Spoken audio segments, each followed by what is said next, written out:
이 시간을 통해서 또 하나님의 은혜가 우리 성도님들의 삶 가운데 충만히 임하기를 주님의 이름으로 축복합니다. 오늘은 욥이 경험한 고통의 밤이라는 제목으로 말씀 나누겠습니다. 우리 성도님들은 살면서 가장 고통스럽게 느꼈던 그런 날이 언제입니까? 지금 현재가 될 수도 있고 또 과거에 그런 일이 있었을 수도 있고요. 오늘 이 욥의 이 이야기를 우리가 살펴보면서 욥은 과연 어떻게 살았을까? 이런 고통을 당하면 우리는 살 수 있을까? 라고 한번 생각해 봤으면 좋겠습니다.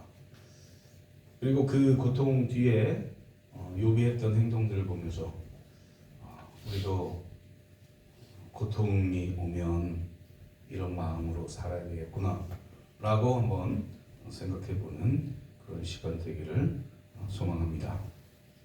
오늘 본문에서 욥은 연속적으로 불행한 일을 당해요.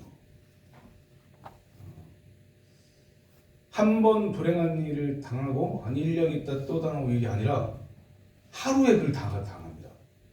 오늘 본문 보니까 4가지의 불행한 일을 당하는데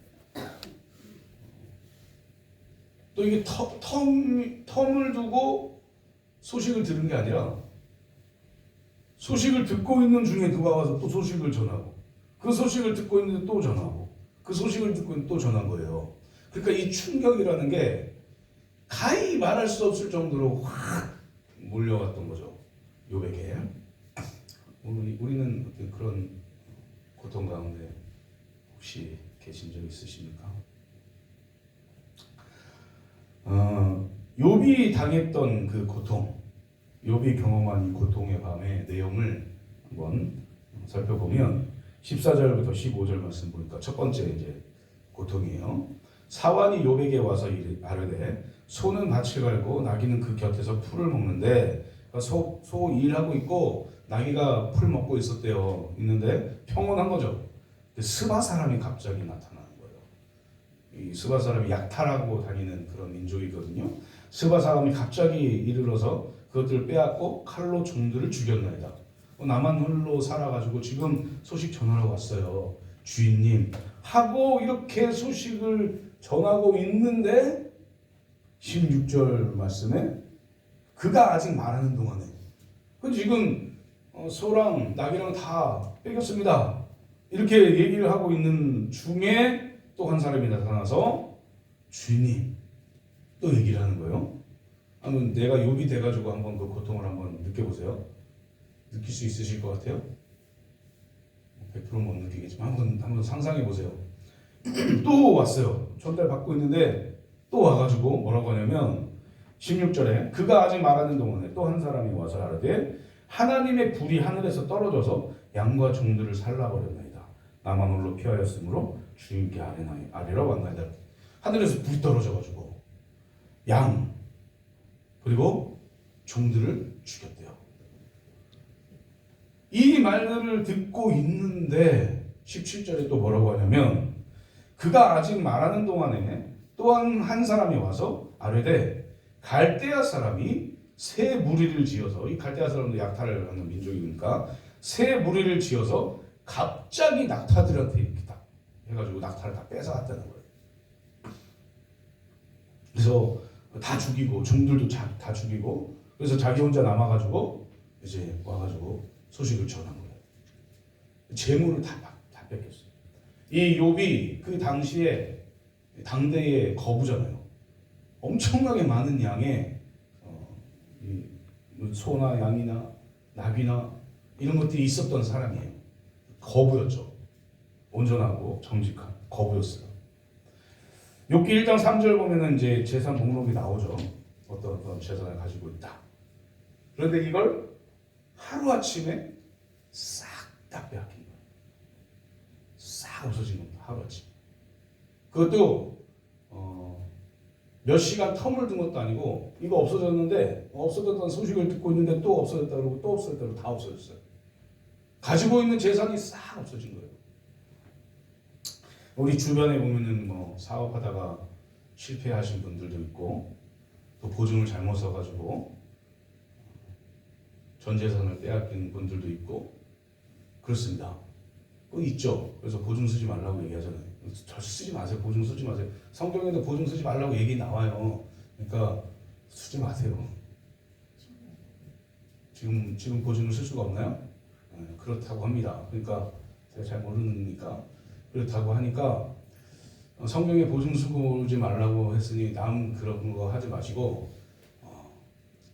적절하게 대처를 잘 하시면 좋을 것 같습니다. 어쨌든 과거에 많은 사람들이 보증 잘못 써가지고 집이 망하고 그래서 집이 망하고 재산이 다 뺏기니까 어떻게 했어요? 사람들이 자살을 하거나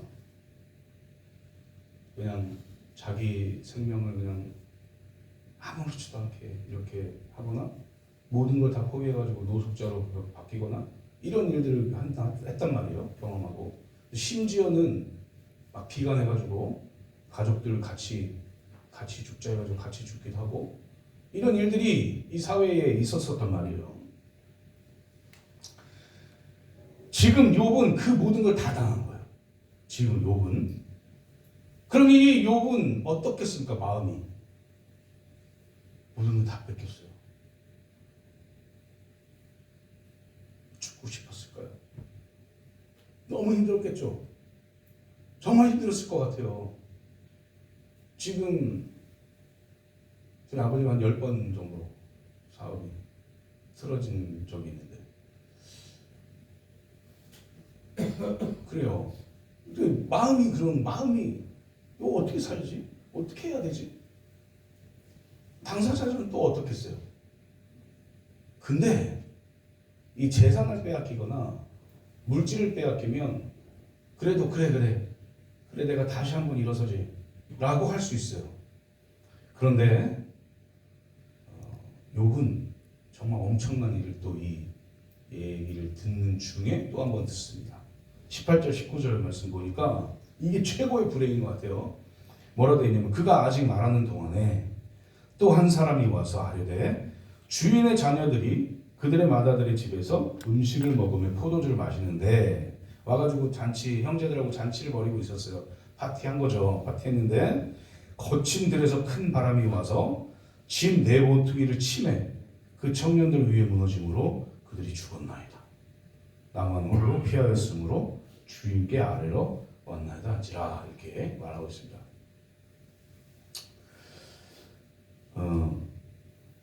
자식을 먼저 앞세우는 게 정말 큰 스트레스라고 얘기를 들었어요.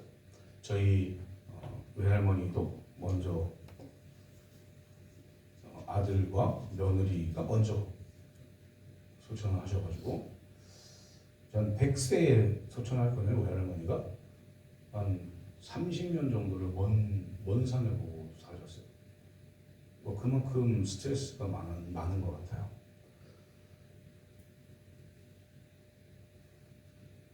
근데 너무 고통스럽잖아요. 자녀가 먼저 죽으면 너무 고통스러운데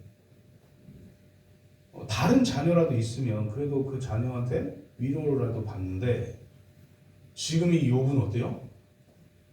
어제와 같은 돌풍이 어제보다 더 큰 돌풍이 분 거겠죠. 불어가지고 집을 무너뜨려가지고 맏아들 집에서 파티하고 있던 10명의 자녀들이 한 번에 다 죽어요. 위로받을 자녀도 없는 거예요. 그러니까 너무나 더 큰 고통 속에서 살았던 거죠. 욥의 마음이 과연 어땠을까? 얼마나 고통스러웠을까? 얼마나 내가 더 죽고 싶었을까? 아무 말도 못하고 그냥 먼 산만 보시던 외할머니가 가끔 생각나는 이런 얘기 있습니다. 지금도 그 모습이 떠올라요. 저렇게 큰 고통이 있구나.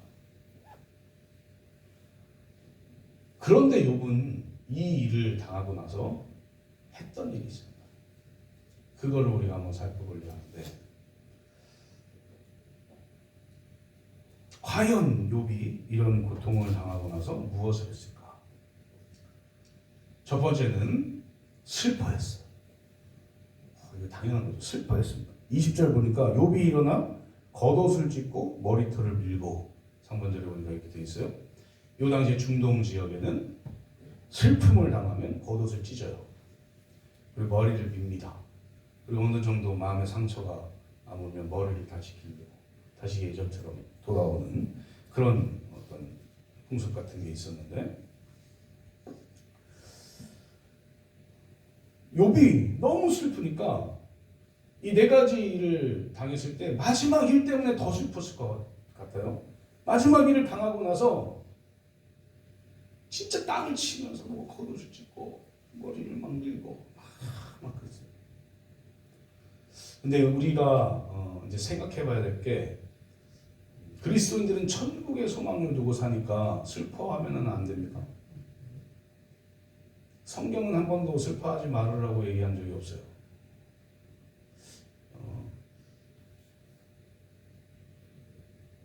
자꾸 죽음 얘기해서 좀 그런데 죄송한데, 그러니까 어떤 입장이냐에 따라서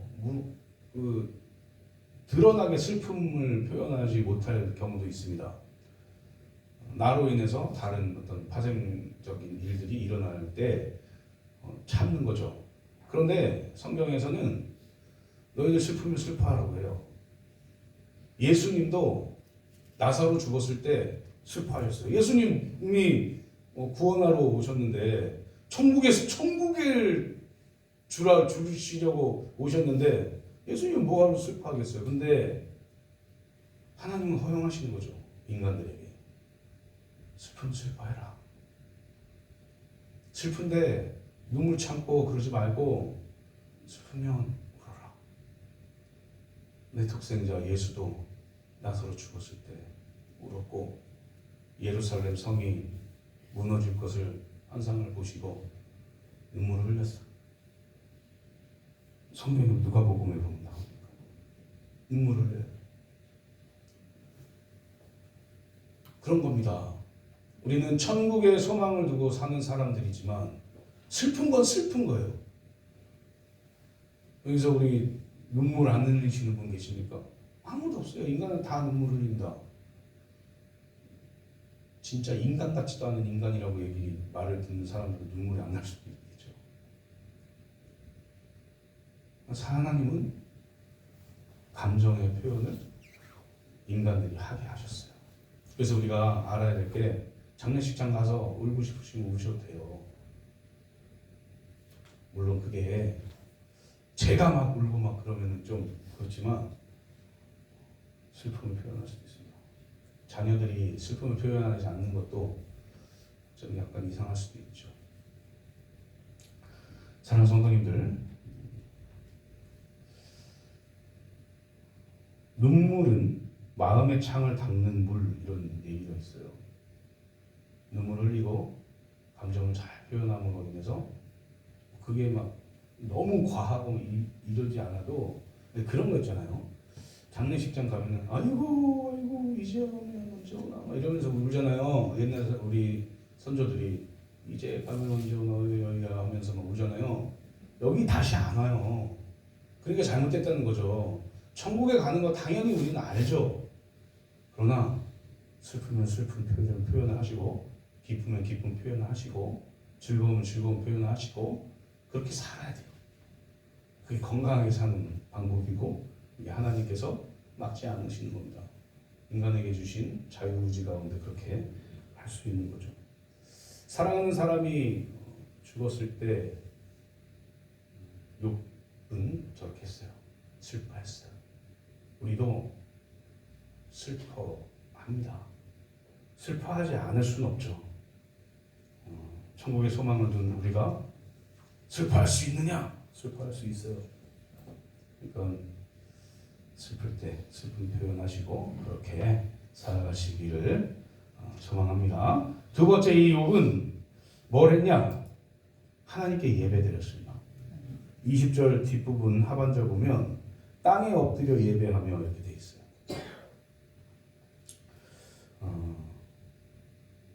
우리 성도님들 삶에는 욥과 같은 불행이 없기를 바래요. 있어서도 안 돼요. 이게 한꺼번에 이렇게 몰려오면 안 돼요. 네, 지금 이 욥은 하나님이 사탄에게 테스트 해보라고 그렇게 해서 지금 되고 있는 상황이잖아요. 이 욥이 믿음이 워낙 커서 아마 하나님도 허용을 하시는 것 같고, 어쨌든 우리의 삶에는 이 욥과 같은 불행이 없기를 바랍니다. 그런데 이 욥과 같은 불행함, 이거보다 좀 작은 불행함이 올지라도 우리는 그 불행함 가운데에 슬퍼한 건 슬퍼한 거고 그 다음이 중요한 거예요. 제가 말씀드리고 싶은 건 뭐냐면, 슬프면 슬픈 게 슬프다고 해야 돼요. 그런데 그 다음에 어떻게 해야 되는지, 이게 중요하다는 거예요. 아멘. 슬플 수 있죠. 그래서 슬퍼할 수 있습니다. 그런데 그 이후에 하나님께 예배해야 돼요. 아멘. 감사할 게 없을 것 같잖아요. 그런데 찾아보면 있습니다. 뭐 장례식장에서 대표비들 하나님 이렇게 해주셔서 감사합니다 이렇게 기도는 안 하지만, 그 가운데에서도, 슬픈 가운데서도 감사할 게 분명히 있다는 거죠. 이 욥은 모든 걸 다 잃어버리고 자녀까지 싹 다 잃어버립니다. 지금 남은 사람이라고는 자기랑 아까 사관 4명, 그 다음에 자기 부인 이렇게 남았어요. 그런데 하나님께 예배해요. 오늘 말씀 보니까 땅에 엎드려 예배하며 이렇게 돼 있잖아요. 이 땅에 엎드린다는 것은 나는 피조물입니다 라는 걸 고백하는 엎드림이에요. 그러니까 나는 피조물입니다. 하나님께서 하시는 대로 저는 살겠습니다. 하나님이 이렇게 만드셨으니 내가 이렇게 살겠습니다.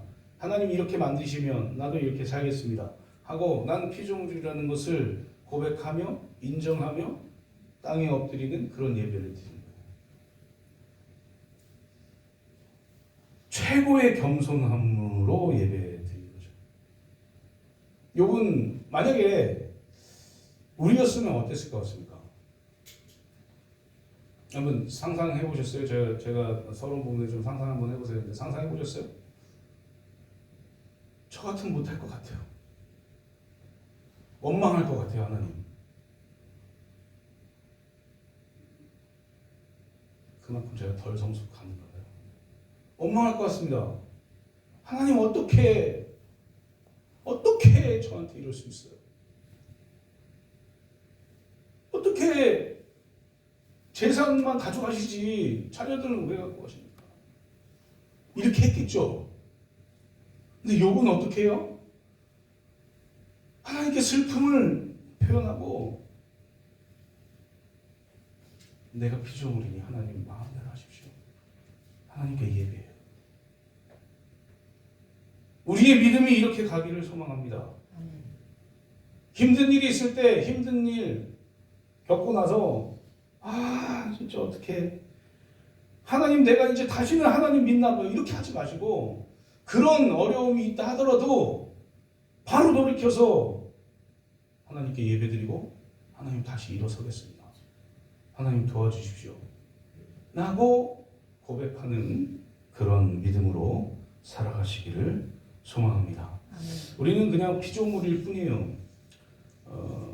서지서에서는 토기장이 그런 비유로 얘기를 하죠. 토기를 만드는 분에게 이 토기가 나 좀 이렇게 만들어주세요라고 할 수도 없듯이, 피조물인 우리는 하나님이 지으신 그대로 살아야 되는 거예요. 하나님, 내가 다른 사람들 보니까 하나님 이거 내가 한번 해보고 싶어요. 내가 이거 이렇게 나 만들어주세요. 할 수가 없다는 거죠. 하나님이 만드시고 지으신 그대로 이 땅에서 살아가야 된다는 거죠. 아멘. 지금 이 욥은 그걸 인정하고 있는 거예요. 하나님이 이렇게 재산도 자녀도 다 빼앗아갔지만, 하나님 그래도 나를 만드신 분은 하나님입니다 라고 고백하면서 예배드린 거예요. 그러니